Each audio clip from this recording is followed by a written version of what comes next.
certified most accurate. Now your TV5 First Alert forecast.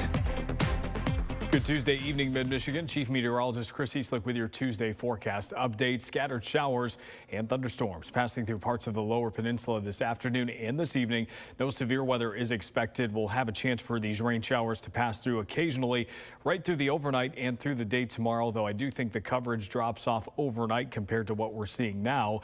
We also have a system that's out to our west that doesn't look terribly impressive for now, but we are watching thunderstorm development as we head into Thursday afternoon and evening, which could lead to a severe weather threat for us later on Thursday night. But we still have another day to get through tomorrow before we start taking that a little bit more seriously. Not that we're not watching it right now, but when we start getting more finer details of that. As we go through Wednesday itself, we expect pretty much a similar day to today, where we've got a few spotty showers and storms throughout the day. No severe weather is expected tomorrow, and although clouds are around much of the time, we do expect at least the possibility of some occasional windows of sun. Those showers should come to an end Wednesday night. They will be replaced by some areas of fog as we start Thursday morning, some of which could be locally dense. And then that fog lifts out pretty quickly. We get into some sunshine, and I think much of your Thursday is dry. There may be a spot shower or thunderstorm on Thursday afternoon, but I think even then most of us are dry. It's not until we get closer to the late night and overnight hours that we'll be watching storms as they arrive in the TV5 viewing area.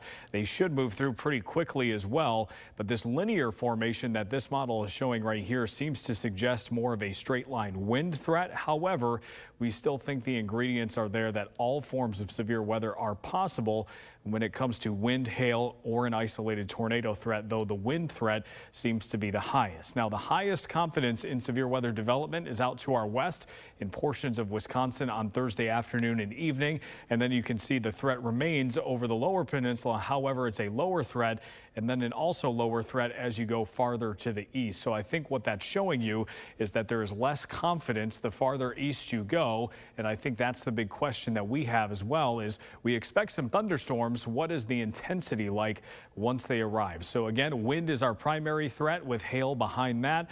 And then the tornado and flooding threat relatively low. I think the flooding threat is primarily low due to the fast moving nature of the storms as they move through.